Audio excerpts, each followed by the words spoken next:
My name is Janilda and I'm a Christian. Maqaan kiyyaa Nireeldaa jedhama.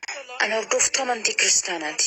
Yeroo dheeraadhaaf sammuu kiyya wajjin wal mormii guddaa keessa ture. Gaafiin inni irra gaafatuu barbaadu tarii yaada namootaa fakkaatuu danda'a. Yookiin ammoo waan namoonni dhiibbaan irratti godhan ta'uu mala. Gaafiin kiyya kan duraa waa'ee booyyeeti. Wanti duraa kan beekuu fedhu haraama jechuun maal jechuudha. Amantiin guddaan akka islaamummaa waan tokko akkanumaan hin qeequ. Sirriidhaami. Akkasumas waan tokko sababaa malee usee dhoorkaadha hin jedhu. Kanaafuu booyyeen maaliif haraama ta'e? Sababaan an gaafii kana gaafadheef an amma dura konfiraansii kiristaanaa tokko irratti argamee ture. Achirratti qeesiin tokko booyyeen islaamummaa keessatti maaf haraama akka ta'e dubbatee ture. Fakkeenyi inni fayyadame ammoo balfaa wal qabata. Kosiin biqiltootaaf faayidaa guddaa qaba. Akka fakkeenyaatti biqiltuun sun maangoo osoo ta'e, maangoon sun kosii xuraawaa san karaa hidda isaatiin soorata. Kosima santu deebi'ee maangoo ta'a. Nutis isuma sooranna. Kanaafuu kosii san maangoo fi booyyee keessatti sooratuun garaagarummaa maalii qaba jedhe. And we consume it. So how is it different from consuming it in pork and the mango? Sister asked the question that what is the meaning of haram? Obboleettiin haraam jechuun maal jechuudha jettee gaafatte. Akkasumas booyyeen islaamummaa keessatti maaliif haraam ta'e jette. Dabalataan fakkeenya qeesiin kiristaanaa tokko kenne fayyadamte. Sunis kosiin balfa garaagaraatiin waan guutameef biqiltuun tokko kosii saniin guddatee maangoo soorataaf tolu ta'e nuti ammoo maangoo san sooranna. Balfa booyyeetis yoo sooranne akkasuma. Qeessichi fakkeenya kanaan booyyeen tarii garii keenyaaf gaarii tahaa isaaniif ammoo hamaa ta'uu danda'a jechuu barbaade. Kanaafuu islaamummaa keessatti haraami garuu kiristaanummaa keessatti ni hayyamamaa jechuu isaati. So in Islam it's haram, but Christianity it's allowed. Sister, first I'll tell you the meaning of haram. Obbali jalqaba hiikaa jecha haraam jiru sitti himuu fedha. Haraam jechaan waan dhoorkame jechuudha.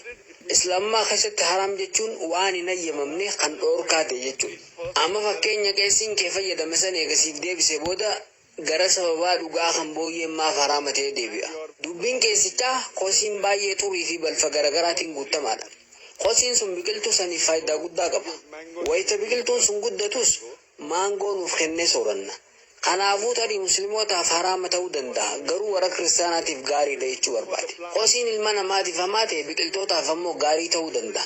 Sababni isaa ilmi namaatii fi biqiltoonni wantoota garagaraati. Waan wal fakkaataan qaban. Haa ta'u malee ilmi namaa islaamummaa fi kiristaanummaa keessa jiru hundi wal fakkaataadha. Nuti amantii garagaraa hordofuu dandeenya. Sanis ta'u akka waliigalaatti wanti ilma namaa tokkoof gaarii ta'e nama birootiif gaaruma ta'a. Yoo namni sun rakkina addaa qabaate malee. Fakkeenyaaf nama dhukkuba sukkaaraa qabuuf sukkaarri gaarii ta'uu dhabuu mala. Garuu akka waliigalaatti sukkaarri ilma namaatiif gaariidha. Annisaa namaaf kenna. Nama rakkina wayii qabu yoo ta'e isaaf gaarii ta'uu dhabuutu mala. Haa ta'u malee ilma namaa hunda yeroo laallu wanti nama tokkoof hamaa ta'e nama birootiifis hamaadha. Kanaafuu fakkeenya kosiin gosa tokkoof gaariidha kan biraatiif ammoo hamaadha jiru fayyadamuu hin dandeessu. Wanti nuti godhuu qabnu gara qajeelfamaa deemudha. Qajeelfamni maal nu hima? Qajeelfamni kun maal nu hima kan jiru qorachuu qabna. Qajeelfamni kiristaanotaa macaafa. Qajeelfamni islaamummaa ammoo quraana. Quraana keessatti bakka afuritti booyyeen haraama ta'uu isaa argan. Rabbiin subhaanahu wa ta'aalaa suuratul baqaraa suuraa lammaffaa ayaa 173 irratti, suuratul maayidaa suuraa 5ffaa ayaa 3 irratti, suuratul an'aam suuraa 6ffaa ayaa 145 irratti, akkasumas suuratul nahl suuraa 16ffaa ayaa 115 irratti حرمت عليكم الميتة والدم ولحم الخنزير وما أهل لغير الله به. baktiin dhiigni foon booyyee wanti maqaa rabbiitiin ala maqaan biroo isarratti ol fuudhame isinirratti haraam godhamee jira ja'a. Kanaafuu quraanni bakka afuritti foon booyyee nyaachuun haraam ta'uu isaa nuuf hima. Eating the flesh of pig, pork is prohibited. Similarly, if you read the Bible, Haaluma wal fakkaatuun macaafaas wayita dubbistu macaafni bakka sadii irratti foon booyyee dhoorkamaa ta'uu isaa ibsee jira. Macaafni kitaaba seera Lewwotaa boqonnaa 11:7-8tti foon booyyee nyaatina xuraawaa waan ta'aniif raqa isaaniitis harkaan hin tuqinaa jedha. Dhaamsi wal fakkaataan kitaaba seera keessa deebii Diiteeroonomii boqonnaa 14:8 irratti kennamee jira. Booyyeen immoo qotteen isaa baqaqaa yoo ta'eyyuu alala waan hin guurreef si duratti xuraawaa haa ta'u. Haaluma wal fakkaatuun macaafa Isaayyaas raajichaa boqonnaa 65:2-5 irratti foon booyyee nyaachuun dhoorkamaa akka ta'e ibsamee jira. Kanaafuu macaafni iddoo garaagaraa sadii irratti foon booyyee sooratu hin qabdanii jee jira. Yesus Kiristoos nageenyi rabbii isarraa jiraatu wangeela Maatewos boqonnaa 5 lakkoofsa 7 hanga 20tti seeraa fi barsiisa nabiyyoota diiguuf dhufe isinitti hin fakkaatin. An diiguuf osoo hin taane raawwachuu dhufe. Namni seera kanneen keessaa isa irra xiqqaa jedhamu diige mootummaa waaqa biratti xinnaataa namaa jedhamee waamama. Kana jechuun seera takka yoo cabsite qobuma takka kakuu moofaa keessaa yoo cabsite jannatan seentu jechuudha. Kanaafuu akka nama kiristaanaa tokkotti macaafatti yoo amantu foon booyyee nyaachuun dhorkamaadha. Dhorkamaadha jechuun ammoo haraama jechuudha. Muslima yoo taates quraanatti yoo amantu sirrattis haraami. Yoo quraanatti kan hin amanne akkasumas yoo macaafattis kan hin amanne ammoo arraan tana saayinsii fi loojikiin waa'ee booyyee maal jedhaa hajuu haa xiinxallu.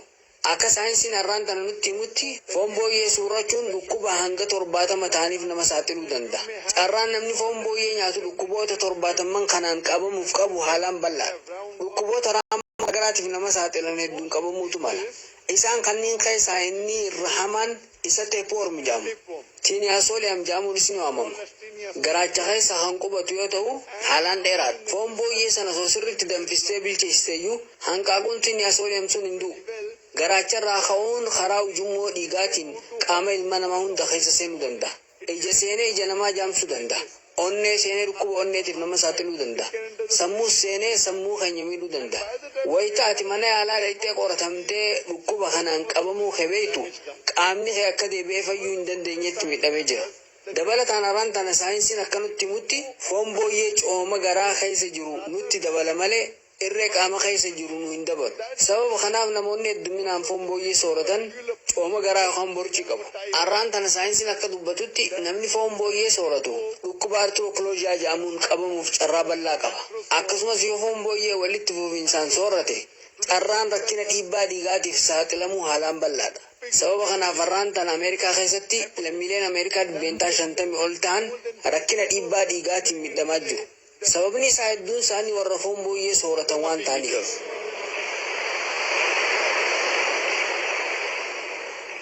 Yeroo ammaa kana akka saayinsiin nutti himutti bineensota dachii tanarra jiran keessaa xuraawaan irraa boodaa booyyee. Bakka duriin jiru booyyees numa argita. Akkasumas akka saayinsiin jirutti booyyeen bineensota qaanfii takkallee hin qabne keessaa isa duraati. Walqunnamtii wal hormaataa irratti bineensi qaanfii takkallee hin qabne booyyeedha. Ameerikaa keessa paartii shubbisaatu jira. Paartii shubbisaatiin booda jaartii wal jijjiiruunis ni jira. An jaartii ta'e waliin hin rafaati immoo jaartii tiyya waliin rafii waliin jiru. Kun qaanfiidha jettu. Akka qorannoon saayinsii tokko jirutti foon booyyee yoo sooratte atis akkuma booyyee sanii taate. Pig and you behave like pig.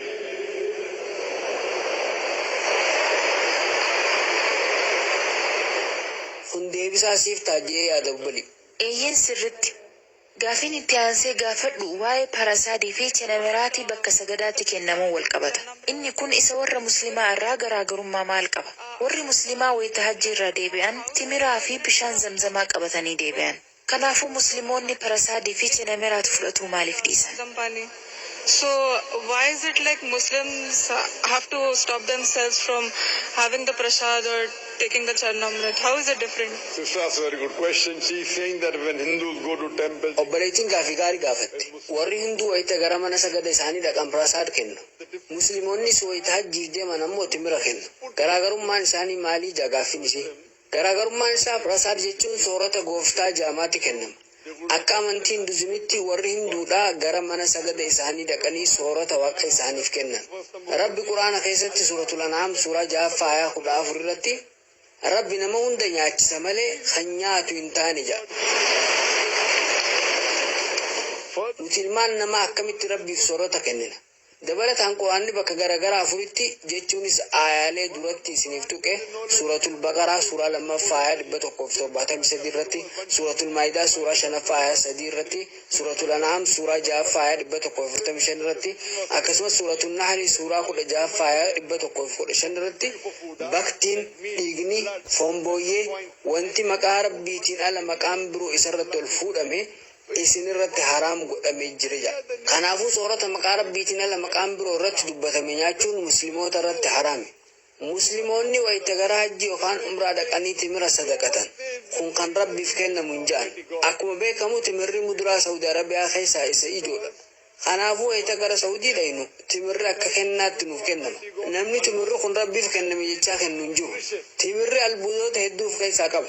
Dabalataanis fayyaa ilma namaatiif gaarii. Akkuma karameellaa siif kennanitti timirallee akka kennaatti siif kennan. Wayita Indiyaarraa gara biyya biraa deemtu wantoota mi'aawaa namaaf kennita. Timirris muduraa haalaan mi'aawaa keessaa isa tokko.